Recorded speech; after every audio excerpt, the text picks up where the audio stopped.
Mistake number one is actually the reason people get injured before they ever start seeing results. So we're saving the most important fix for last. One of the biggest mistakes I see beginners do is focusing too much on the lift and not enough on the weight.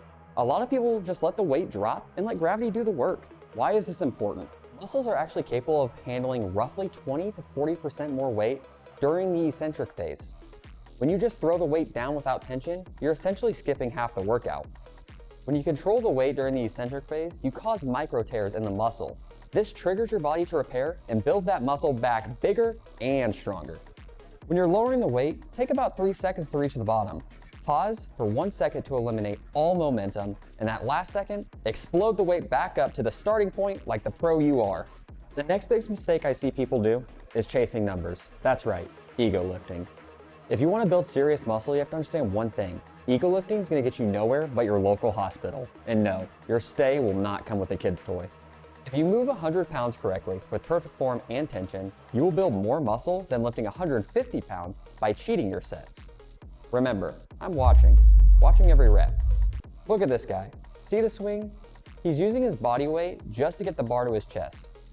Actually, now looking at it, he's missing his chest completely, just because the weight is too heavy. Now look at this young man. Look at the upright position, driving the elbows down in one fluid motion, squeezing the lats in the bottom. Impeccable. You should look like this on every rep. And remember, I'm still watching.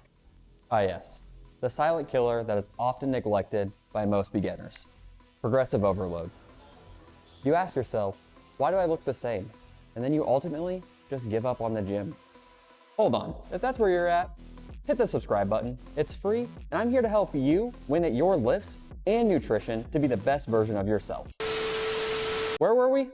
So, you walk into the gym, you grab the same 20-pound dumbbells you use for lateral raises. You never even think about using the 25s because the 20s just feel heavy enough.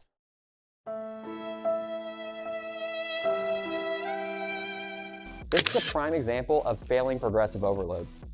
Increasing the weight by 5 pounds or getting one more rep than last time is how you should treat the gym every single session. Make it a game to beat the last week you.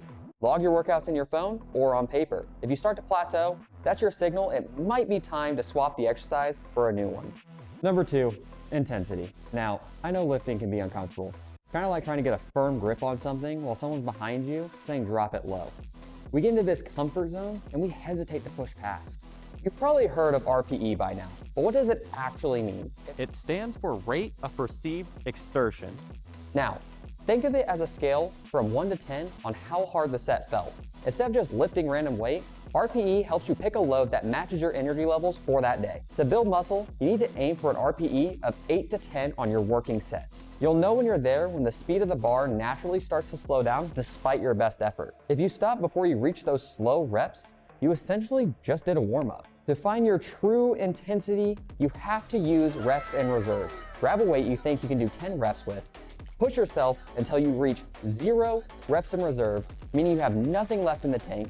If you hit 15 reps, the weight was too light. The goal is to finish the set feeling like you could have done maybe 1 or 2 more if your life depended on it. And finally, the moment you have been waiting for. The first mistake that most beginners make is poor form. Your body is a master at cheating. If you're bench pressing and your chest is weak, your body will naturally shift the load to your front delts and triceps. This is technical failure. Sure, the weight is moving, but you're leaving your chest sad and understimulated. Form isn't just about moving the weight, it's about the setup. If you aren't bracing your core, you're leaking power. If you aren't completing full range of motion, your growth will never take off. If you get this wrong, nothing else on this list matters. You can track every set, have the highest intensity, but if you cannot master your form, you will never progress. When you take a step back, you start to realize these are all connected. Form allows for intensity, which you track to ensure you are not ego lifting so you can maximize the eccentric. I challenge you to take 10% of the weight off the bar during your next session and focus just on form and the eccentric phase. If it felt harder with less weight, you were doing it wrong. One workout does not build a perfect physique, 100 good ones do. Which one of these are you guilty of? Let me know down in the comments and we'll fix it together. Remember, no secrets, no shortcuts, just progression. I'll see you in the next one.